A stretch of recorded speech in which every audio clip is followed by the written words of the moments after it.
Some people think power is absolute. That if they set the rules, they can control everyone around them. Karen Bloomfield was one of those people. And today? She had just made the worst mistake of her life. A quiet life, or so I thought. I never wanted to be famous. Despite owning multiple corporations, I kept my name out of the press, my face off the internet, and my personal life completely private. I was a ghost in the world of billionaires. And that's exactly how I liked it. So when I bought a modest mansion in the affluent community of Hawthorne Heights, it wasn't because I wanted to show off.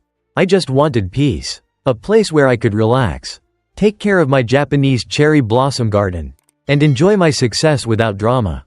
Then came Karen Bloomfield, the HOA queen. Karen wasn't just the president of the HOA. She was its dictator. Small diamond no parked cars in front of houses for more than 15 minutes. Small diamond no exotic flowers allowed in gardens, whatever that meant. Small diamond all houses must be repainted every 2 years in HOA-approved colors. And, of course, small diamond every resident was required to pay exorbitant HOA fees.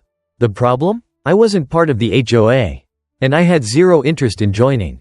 The harassment begins. It started with letters. A thick HOA membership request appeared in my mailbox, complete with an invoice for fees I never agreed to pay. I ignored it. Then came the fabricated violations. Small diamond, your driveway is improperly maintained. Small diamond, your garden is out of compliance with community standards. Small diamond, your home's exterior color does not meet HOA regulations. I ignored those too. Then it got worse. Neighbors who once waved politely now avoided me. Workers stopped showing up for scheduled maintenance. And every morning, my mailbox was stuffed with threatening notices. But I still refused to bend. And that's when Karen decided to go too far. The final straw. One evening, I came home and froze. My pool? Filled in with concrete. My fence? Torn down. And right in front of my house, a massive red sign that read, HOA violations, pending processing. Karen stood at a distance, arms crossed, a smug, victorious smile on her face. I exhaled slowly, pushing down the rage boiling inside me. She thought she had won.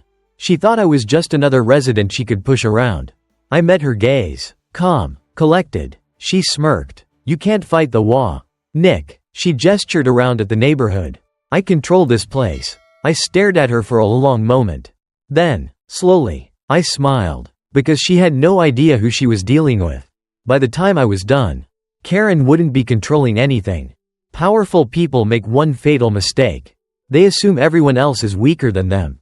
Karen Bloomfield had spent years bullying homeowners, forcing them out, and running this neighborhood like a personal kingdom. She thought I was just another resident, another victim. She had no idea who she was dealing with. The peaceful approach. Despite everything, I decided to give Karen a chance.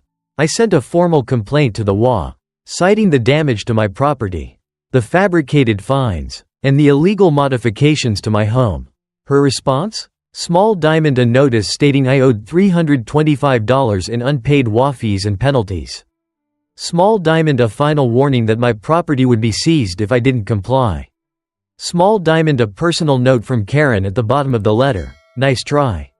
Nick, just sell your house and leave. I smirked. This wasn't a homeowners association.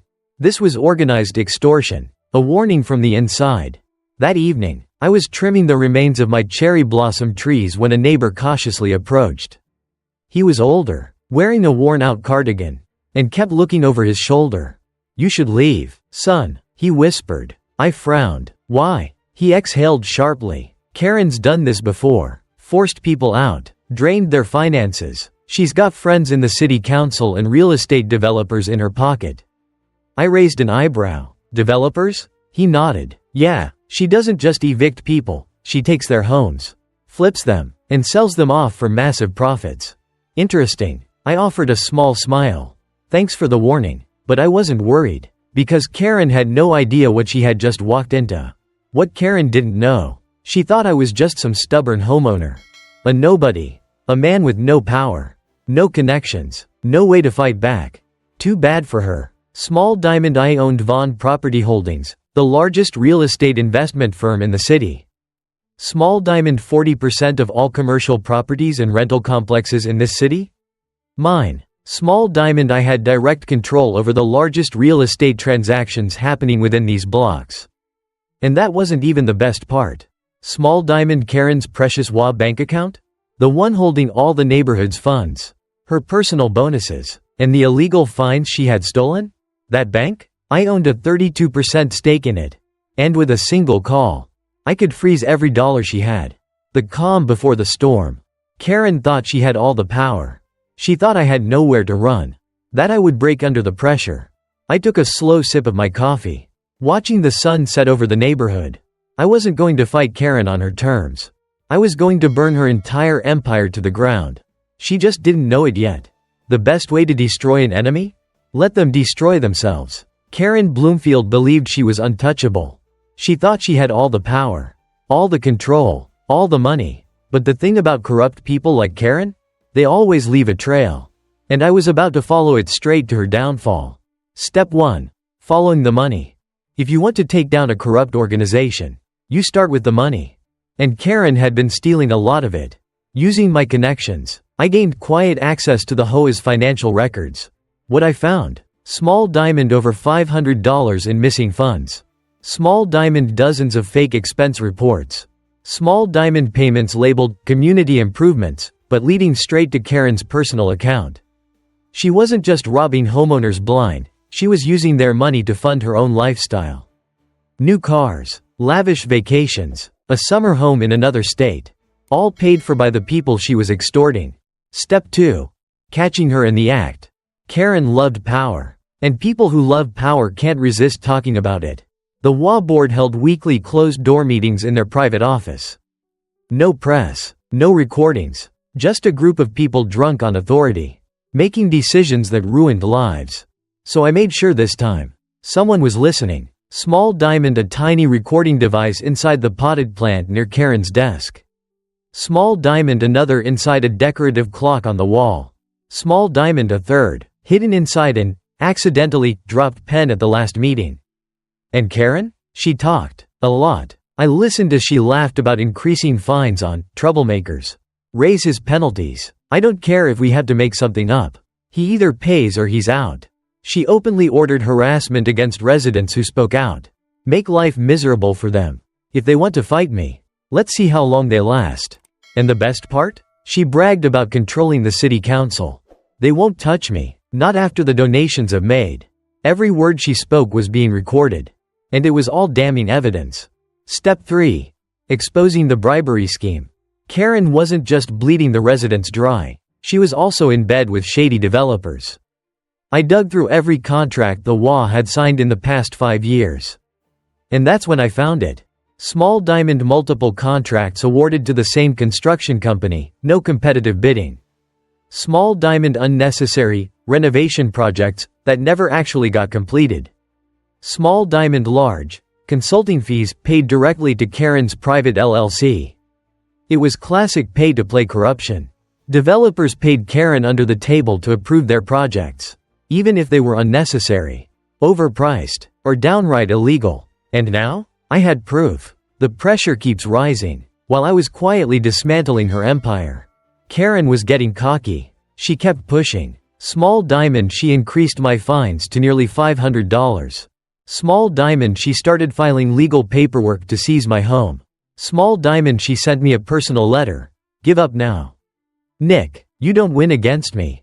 I smiled, because she had no idea that she was already finished. It was time to stop playing in the shadows. Time to show my cards. Power is an illusion, and Karen Bloomfield was about to watch hers shatter into pieces. She thought she owned this neighborhood. She thought she could bully, extort, and manipulate without consequences. What she didn't know, I had been silently pulling the strings all along. And today? It was time for her empire to fall. Step 1. The truth goes public.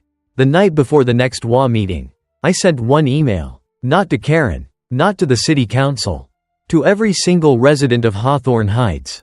Inside, I attached everything. Small diamond evidence of Karen's embezzlement, over $500 siphoned into her personal accounts.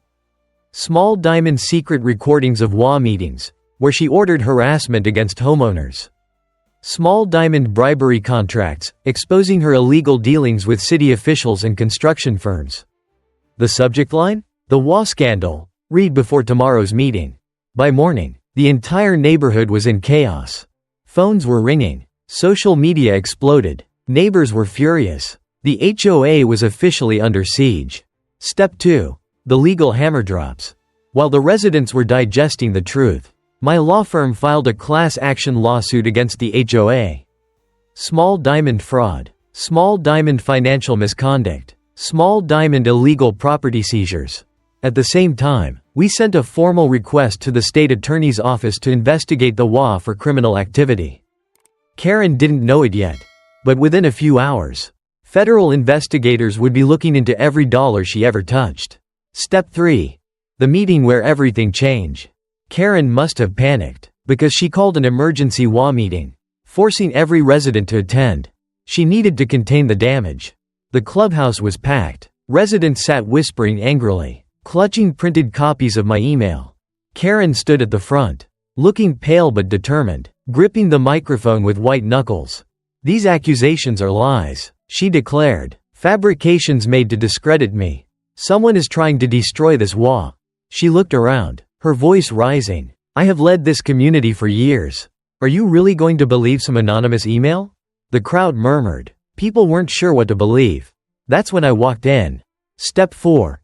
Checkmate. I was calm, collected. I carried a thick stack of documents, bound neatly in a file. I walked up to the front of the room and set them down with a heavy thud. Karen's eyes narrowed. "Nick," she sneered, "unless you're here to apologize for your lies." I cut her off. "These are your fake financial statements." "Karen." I flipped through the pages, my voice steady. "Bank transfers, fraudulent contracts, transactions linked directly to your personal accounts." I looked up, meeting her gaze. "I've already sent copies to the FBI." Silence. Pure, absolute silence. Karen's face turned ghost white. For the first time, she looked afraid. She tried to regain control. "You think you can destroy me? This HOA belongs to me." I smiled. And then I dropped the final bombshell. "Oh no, Karen, this HOA belongs to me." She blinked. "What?" I leaned forward slightly. "While you were busy running your little empire, you forgot something important. The HOA is in debt, millions of dollars in unpaid loans. And this morning, I bought out every single one of them." Her breath hitched. "I am now the largest creditor of this organization." I let the words sink in. Then I turned to the room. "Which means, as of right now, I own the HOA." Karen stumbled back. "No, that's not." But it was. The crowd erupted, people shouting, demanding answers. Karen's illusion of power had crumbled. And now? She was completely alone. Power isn't seized. It's earned. Karen Bloomfield thought she had absolute control over this neighborhood. She thought the rules didn't apply to her. But today, she was about to learn the hard way that no one is above the law. The moment it all fell apart, the meeting room erupted into chaos. Residents were yelling, some demanding answers, others turning on the HOA board for their complicity. Karen? She was shaking, her eyes darting around the room, desperately searching for an escape. She didn't get one. The doors swung open, and a team of FBI agents strode in, their badges flashing under the fluorescent lights. "Karen Bloomfield," one of them announced, "you're under arrest for fraud, embezzlement, and conspiracy to commit financial crimes." Karen stumbled back. "Wait, this is a mistake. I built this community. This is my neighborhood." But no one listened. Her own board members refused to meet her eyes. As the agents grabbed her wrists and snapped cold steel handcuffs around them, she finally understood. Her reign was over. And just like that, the Queen of Hawthorne Heights was led away in disgrace. The HOA is no more. With Karen gone, her empire crumbled overnight. Small Diamond, the HOA was officially dissolved. Small Diamond, every resident was released from its ridiculous rules. Small Diamond, all the money Karen had stolen was returned to the people she had extorted. For the first time in years, Hawthorne Heights was truly free. And as for me, I didn't take a single penny. I had never cared about the money. I just wanted to see justice served. Karen loses everything. Karen didn't just lose her position. She lost everything. Small Diamond, her house? Repossessed. Small Diamond, her bank accounts? Frozen. Small Diamond, her assets? sold off to repay the residents she stole from. When the trial ended, the judge didn't hold back. She was sentenced to 15 years in federal prison for financial fraud, racketeering, and conspiracy. The woman who once ruled this neighborhood would now be spending the next decade in a concrete cell. A quiet victory. Days later, life in Hawthorne Heights went back to normal. There were no more WAP patrols. No more harassment. No more fines for absurd violations. And me? I was exactly where I wanted to be. Standing in my front yard, watering my cherry blossoms, finally enjoying the peace I had moved here for. As I tended to the garden, a new resident walked up, someone who had just moved into one of the homes Karen had illegally seized. He looked around, then at me, curiosity in his eyes. "Hey, I gotta ask, who are you really?" I smirked, setting my watering can down. Then, with a shrug, I said, "Just a normal resident, but I hate HOAs." I took a sip of my coffee. And just like that, the story was over. The end.